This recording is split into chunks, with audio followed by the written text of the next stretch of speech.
The void listened before anyone else did. In the cold, starless gulf beyond mapped space, a single distress pulse drifted like a dying heartbeat.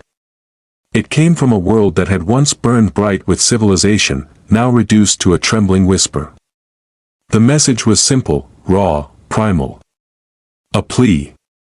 A final confession of fear. An SOS wrapped in static and despair. Most species would never hear it. The ones who did would ignore it. But humanity. Humanity had always been cursed, inspired, to answer cries from the dark. Long before they had star fleets, before they had dreadnoughts and quantum lances, they had something older, deeper, carved into their bones by a violent cradle world that forged them in storms and sharpened them through extinction. They answered because they understood fear, and they refused to let fear have the last word. The first human listening station to intercept the alien distress call nearly dismissed it as cosmic noise. But there was something behind the distortion, an emotional tremor that vibrated through the signal. It wasn't merely a military alert. It wasn't a coordinated request. It was someone breaking apart as they screamed into the night. Someone who expected death, yet still begged for a miracle, and so the message spread. Through stations. Through command networks. Through the quiet minds of those who had seen too many battles to ignore another soul in suffering, the Deathworlder fleet stirred. War engines that had slept in the shadows of Titan ignited with a thunder that shook the rings. Leviathan-class carriers rose from dry docks like mountain ranges tearing themselves free from gravity's grip. Crews jolted awake from cryosleep as alarms rolled through the hangars, echoing off armored bulkheads. The smell of ozone and metal filled the air as technicians sprinted between plasma conduits, calibrating weapons designed for wars no one ever hoped to fight. Admiral Ren Calder stepped onto the command deck of the flagship Vigil's Promise, his boots ringing against obsidian steel. He listened to the faint recording one more time, letting the distorted alien voice, shaking, strangled, desperate, wash over him like a cold wind. He didn't understand the language, but he understood the tone. Anyone would. He closed his eyes and felt the weight of 1,000 unburied ghosts press against him. Humanity had seen too many fallen empires. Too many planets left smoking. Too many civilizations crushed under cruelty. This SOS was not the first. It would not be the last, but the difference now was simple. Humanity had become the answer to such cries. The fleet assembled in silence, the stars reflecting off their hulls like shards of broken ice. Dreadnoughts lined in formation so vast they appeared as a second horizon. Strike frigates lurked like wolves between the colossi. Carriers unfolded their wings, revealing swarms of drones and fighters shimmering like fields of fireflies. They waited only for the order. Calder's voice broke the stillness, a single command. A direction. A beginning. Engines roared awake like ancient beasts rising from slumber. Blue light bled from the ship's cores, growing brighter, brighter, until the entire armada burned with the radiance of forged suns. The Deathworlders surged forward, tearing open the fabric of spacetime as they accelerated into the higher bands of FTL. The stars stretched thin. The void rippled.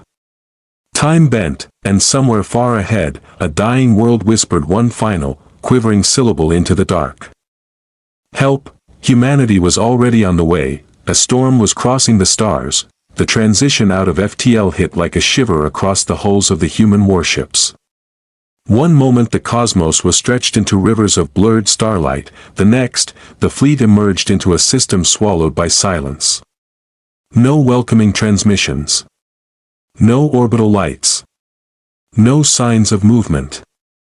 Just a world drifting beneath them like a wounded animal trying not to breathe too loudly. Sensor feeds bloomed across the bridge displays. Every reading carried the same quiet horror. Cities reduced to skeletal outlines, oceans bruised with ash, orbital platforms torn apart and left to drift like shattered bones. Whatever had struck this world had done so with rage, precision, and a cruelty that was almost methodical. Calder didn't speak for several seconds. He didn't need to. The haunted stillness of the system said enough, but then the scanners found something, movement. Not ships. Not fleets. Something planetary. Faint energy pockets clinging to life among the ruins. Power signatures flickering like dying candles in abandoned shelters. Survivors, the haunting message, the trembling cry for help, hadn't been in vain. Humanity wasn't too late. As the fleet repositioned, atmospheric sweeps revealed the scars of bombardment. Deep chasms cut through continents, forests burned black, mountain ridges collapsed into molten rivers.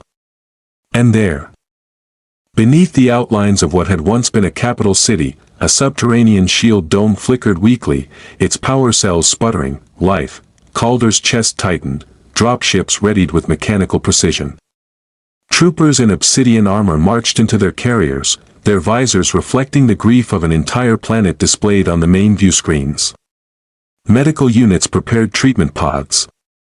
Engineers loaded gear for rescue excavations. Humanity's war machine was also a machine of preservation, and today, they would wield both sides of it. But as the first wave prepared to descend, long-range sensors shrieked with a new alert. A foreign signature entered the system. One ship, then dozens. Then hundreds, sliding out of warped space like blades drawn from sheaths. Their hulls were jagged, forged in the brutal shapes typical of the Ravagers, an extragalactic species known not for conquest, but for erasure. Calder felt the deck vibrate as the fleet braced for contact. The Ravagers didn't hail, they didn't threaten, they simply aligned their weapons toward the surface, toward those dying pockets of life, as if determined to finish what they started. Humanity didn't wait. The Deathworlder fleet moved like a storm. Engines flared. Shields rose. Weapons hummed with gathering power. A planet was begging for salvation. A genocidal armada was poised to finish the kill. And the humans, who had answered an SOS with a war fleet, now positioned themselves between extinction and the last breath of a broken world. No speeches, no diplomacy, just a single, shared understanding. If the Ravagers wanted to finish their work, they'd have to get through humanity first. The Ravager fleet opened fire first. Lances of violet energy carved through the darkness, ripping across the void with silent fury. The beam struck the forward human shields, splashing across the defensive barrier like molten lightning. The Deathworlder hulls groaned. Shield matrices flared. But none broke. The humans answered. A single command pulse flickered through the human formation. And the fleet shifted into motion with the precision of a heartbeat. Heavy cruisers rotated into a wall of armor and plasma. The Dreadnought Aegis crown advanced like a moving mountain. Strike frigates darted between capital ships, their engines slashing white arcs through the black. Then the first volley unleashed, human Gauss cannons roared like thunder trapped in metal. Rail slugs accelerated to fractions of light speed, spearing through the void. Plasma torpedoes ignited into star-blue blossoms that raced toward the enemy line. Laser arrays stitched across the darkness in threads of furious gold. The Ravager vanguard never stood a chance. Half their front line erupted into flaming debris before they could adjust. Ships split apart. Armor peeled like wet paper. Their formation buckled as shockwaves rippled from one dying vessel to the next. But the Ravagers were not a species that panicked. They adapted with terrifying speed. New formations snapped into place. Counterfire surged. Swarms of razor-edged drones burst from their carriers like a cloud of metallic locusts, streaking toward the human ships with suicidal intent. They detonated on impact, carving molten craters into human armor. The shields dimmed. The hulls groaned. The temperature aboard the bridge rose as power conduits strained. Calder steadied himself against the tremor rolling through the deck. He saw the Ravagers' intent instantly. They weren't trying to win the naval battle. They were trying to punch a hole. A corridor. A single narrow path down to the planet below, to kill the survivors. A cold, animal fury slipped through every human aboard every ship. The humans shifted position, sealing the gap before it even fully opened. Frigates slotted into place with sacrificial precision. One was split in half by enemy fire before it fully locked into formation, but another immediately moved into the burning space it left behind. No Ravager drone made it through, not one, but the cost was rising. explosions rippled across the starboard flank of the Aegis crown. Emergency bulkheads slammed shut as a section of the superstructure vented fire and air into space. A destroyer spiraled away trailing plasma, its hull bleeding sparks. Still, the humans did not yield, and below them, deep beneath the cracked surface of the dying world, one of the survivors' shelters flickered again, a small, desperate beacon struggling to stay alive. A reminder of why the humans fought with such ruthless intensity. A sudden spike lit the tactical display, more Ravagers. An entire second wave emerging from warped space. Hundreds of fresh warships. The balance began to tilt. Humanity had come to save a world, the Ravagers had come to bury it, and between them, the battle expanded like a star on the verge of supernova, two forces hurling everything they had into the darkness. Neither willing to break, neither willing to retreat, but the Deathworlders were not done revealing what they had brought to this war. The human fleet shifted again, a living organism of steel and plasma, reacting faster than thought. Every ship became a node in a vast neural network of battle, sharing targeting data, predicting enemy maneuvers, calculating every possible trajectory for offense and defense. Where the Ravagers relied on brute force and instinct, humanity relied on foresight, and patience sharpened by centuries of survival against impossible odds. The first shockwave hit the planet. Ravager orbital bombardment scorched the surface, sending rivers of molten rock and ash into the thin atmosphere. The survivor shelters flickered, alarms screaming across the subterranean complex. But humanity had anticipated this. Strike teams aboard orbital carriers released gravitic stabilization drones, which projected microshields to buffer the shelters against orbital impacts. Tiny miracles of engineering against the backdrop of cosmic violence. From the flagship Vigil's promise, Calder watched the enemy swarm split into several flanking groups. He didn't shout orders, he didn't raise his voice. He only pressed the console and let the fleet think as one mind. Dreadnoughts pivoted, frigates darted, and carriers launched squadrons of drones and interceptors, slicing through the alien lines like knives through silk. The battle was no longer a war of firepower. It became a symphony of human ingenuity. Plasma lances bent mid-flight, following predictive countermeasures. Torpedo swarms split apart mid-course, avoiding enemy flak and detonating where they would do the most damage. Drones carrying sensors and explosives navigated through asteroid debris, detonating on enemy hull weak points discovered in real time, and yet the Ravagers kept coming, relentless and merciless. They didn't flinch. They didn't hesitate. Their numbers were staggering, each wave designed to test human endurance and break morale. But every attack, every onslaught, was met with a counter, a trap, a maneuver calculated by human minds that refused to believe anything was inevitable.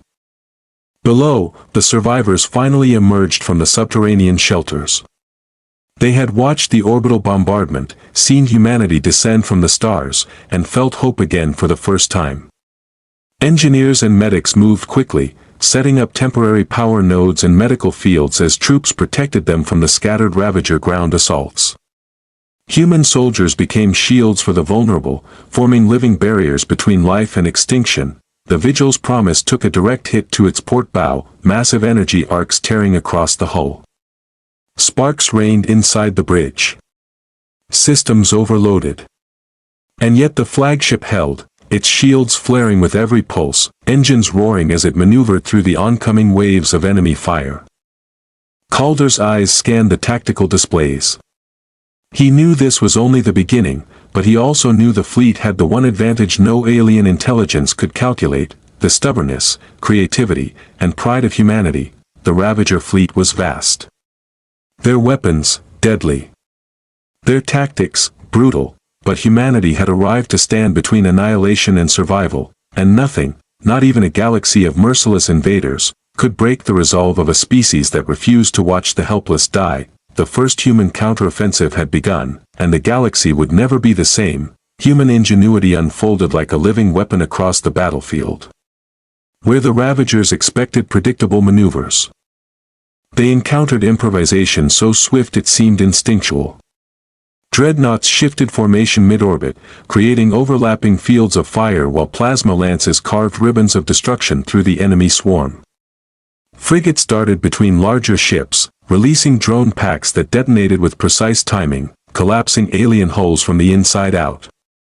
Every attack was calculated, yet fluid, chaotic to the enemy, deliberate to the humans.